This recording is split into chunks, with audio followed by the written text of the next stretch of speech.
జై శ్రీరామ్. అందరికీ నమస్కారం. వెల్కమ్ టు న్యూస్ అఖండ. నేను మీ కస్తూరి శ్రీధర్. మిత్రులారా, పాకిస్తాన్కు చైనాకు మన మోడీ గారు అయితే మరొక భారీ షాక్ అయితే ఇచ్చినారు. ఈ న్యూస్ చూడండి, చాలా బాగుంటుంది. ఓకేనా. మలేషియా నిజానికి ఇది ఒక ఇస్లామిక్ కంట్రీ అన్నమాట.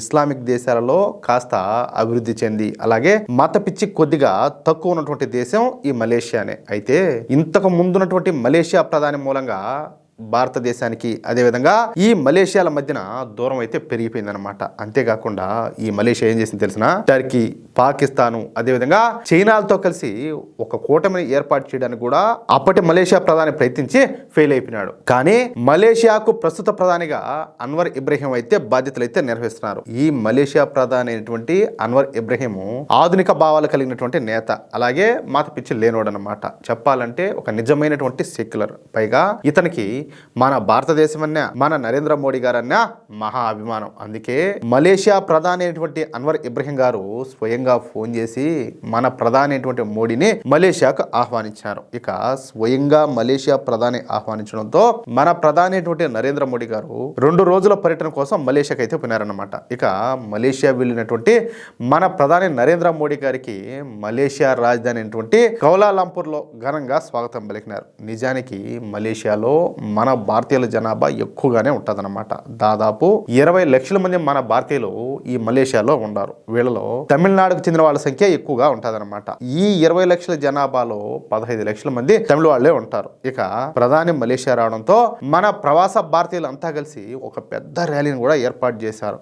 అందులోనూ అక్కడ ప్రధానమంత్రి మనకు బాగా ఫేవర్ అయిపోయా. ఇక ఆ సమావేశంలో పాల్గొన్నటువంటి మన ప్రధాని మోడీ గారు మాట్లాడుతా ప్రపంచ దేశాలు భారత్ను తమ అభివృద్ధిలో ఒక నమ్మకమైనటువంటి భాగస్వామిగా భావిస్తున్నాయని, నమ్మకం అనేది భారత్కు బలమైనటువంటి కరెన్సీగా మారిందని, అలాగే ఇటీవల కాలంలో UK, EU, America, UAE, Australia, New Zealand అలాగే ఒమన్ తదితర దేశాలతో జరిగినటువంటి వాణిజ్య ఒప్పందాలే అందుకు నిదర్శనమని మన ప్రధాని నరేంద్ర మోడీ గారు స్పష్టం చేశారు. అమెరికాతో కూడినటువంటి మధ్యంతర వాణిజ్య ఒప్పందం భారత్లో ఉన్నటువంటి రైతులకు అలాగే స్టార్టప్లకు అలాగే మహిళలకు కూడా ఉపాధి అవకాశాలు పెరుగుతాయని చెప్పేసి మోడీ గారు అయితే ఆశాభావం వ్యక్తం చేశారు. భారతీయ భాషలకు అలాగే మలేషియా అధికార భాష అయినటువంటి మలైకో మధ్య ఉమ్మడి పదాలు ఉన్నాయని, ఇది ఇరు దేశాల మధ్య లోతైనటువంటి అవగాహన నిదర్శనం అని చెప్పేసి మన మోడీ గారు అయితే గుర్తు చేశారు. మలేషియాలోని తమిళ సమాజం కొన్ని శతాబ్దాలుగా అక్కడ అభివృద్ధిలో కీలక పాత్ర పోషిస్తుందని చెప్పేసి ఆయన గొప్పగా చెప్పినారు.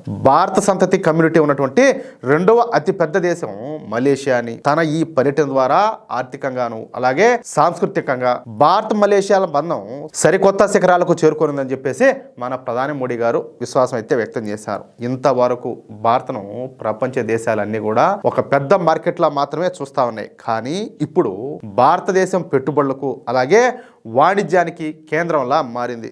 భారత్ను ఒక నమ్మకమైనటువంటి భాగస్వామిగా చూస్తున్నారు. UK, UAE, Australia, New Zealand, Oman, European union అలాగే US భారత్తో ట్రేడ్ డీల్ అయితే కలిగి ఉన్నాయి. నమ్మకం అనేది భారత్కు ఒక బలమైనటువంటి కరెన్సీ లాగా మారిందంటూ మలేషియాను భారత్కు దగ్గర చేసేటటువంటి ప్రయత్నం చేశారు మన మోడీ గారు. అలాగే మన కొచ్చిలో ఉన్న లేదా కౌలాలంపూర్లో ఉన్న మల్బార్ పరోటా, కొబ్బరి, సుగంధ ద్రవ్యాలు అలాగే తారీఖుల రుచులు మనల్ని ఏకం చేస్తాయంటూ ప్రధాని మోడీ గారు ఇరు దేశాల మధ్య ఉన్నటువంటి సాంస్కృతిక సారూప్యతను అయితే గుర్తు చేశారు. మలేషియా ప్రధాని అన్వర్ ఇబ్రహీం తనకు పాత స్నేహితుడని, ఆయన ప్రధాని కాకముందు నుంచే నాకైతే ఆయనతో పరిచయం ఉందని చెప్పేసి మోడీ గారు అయితే పేర్కొన్నారు. ఇబ్రహీంకు మన భారతీయ సంగీతం అలాగే ముఖ్యంగా దివంగత నటుడైనటువంటి MGR పాటలంటే ఎంతో ఇష్టమని, ఆయన ఒక మంచి గాయకుడు అని చెప్పేసి మన మోడీ గారు అయితే ప్రశంసించినారు. ఇటీవల ఆయన పాడినటువంటి భారతీయ పాట వైరల్ అయినటువంటి విషయాన్ని సరదాగా ప్రస్తావించినారు. మలేషియాలో భారత సంతతి ముఖ్యంగా ఈ తమిళ ప్రజలు ఎవరైతే ఉన్నారో వాళ్ళంతా కూడా అక్కడ శతాబ్దాలుగా నివసిస్తూ ఆ దేశ అభివృద్ధిలో భాగస్వాములు కావడం నిజంగా గర్వకారణం అని చెప్పేసి మోడీ గారు అయితే స్పష్టం చేశారు. ఈ సందర్భంగా భారత ప్రభుత్వంలో కీలక పదవుల్లో ఉన్నటువంటి తమిళనాడుకు చెందినటువంటి ప్రముఖులను, అంటే ఇప్పుడు ఉపరాష్ట్రపతి ఆయన ఉన్నారు ఎవరు, CP రాధాకృష్ణన్ గారు, అలాగే మంత్రులైనటువంటి జయశంకర్ గారు, నిర్మలా సీతారామన్ గారు, అలాగే ఎల్ మురుగన్లను ఆయన అయితే గుర్తు చేశారు. మొత్తంగా మన ప్రధాని మోడీ గారు ఇచ్చినటువంటి ప్రసంగం మూలంగా మలేషియా ప్రజలంతా కూడా ఇప్పుడు భారత్కు దగ్గరైనారంట. అలాగే మలేషియా ప్రజలు ముస్లింలు అయినప్పటికీ కూడా పాకిస్తాన్ పైన కాకుండా మన దేశం మీద గౌరవ మర్యాదలు అయితే పెరిగినాయంట. చూడండి, సరే ఇదంతా కూడా ఈ విధంగా ఉంటే మలేషియాతో డిఫెన్స్ అగ్రిమెంట్ కుదుర్చుకొని మన ప్రధాని మోడీ గారు పాకిస్తాన్కు అలాగే చైనాలకు ఒక భారీ షాక్ అయితే ఇచ్చినారు. ఇన్నాళ్ళు కూడా మలేషియాను తమ లిస్టులో వేసుకున్నటువంటి పాకిస్తాన్ అదేవిధంగా చైనాలకు చెప్పాలంటే ఇది మతిపోయే విషయం కానుండదన్నమాట.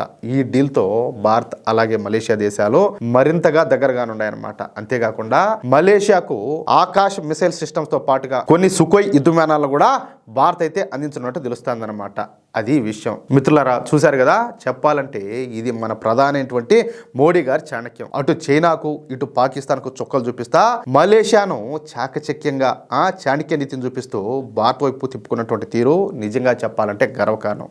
మరి మోడీ గారు వేసినటువంటి ఈ మాస్టర్ ప్లాన్ పైన మీ అభిప్రాయం ఏంటో కింద కామెంట్ సెక్షన్ లో తెలియజేయండి. ఇలాంటి మరెన్నో ఇంట్రెస్టింగ్ అప్డేట్స్ అలాగే దేశ విదేశీ విశ్లేషణ కోసం వెంటనే మన న్యూస్ అఖండ ఛానల్లో తప్పనిసరిగా సబ్స్క్రైబ్ చేసుకోండి. అలాగే నోటిఫికేషన్స్ కోసం పక్కనే ఉన్నటువంటి బెల్ ఐకాన్ క్లిక్ చేయడం మాత్రం మర్చిపోవద్దు ప్లీజ్. జై శ్రీరామ్, జై హింద్, భారత్ మాతాకి జై.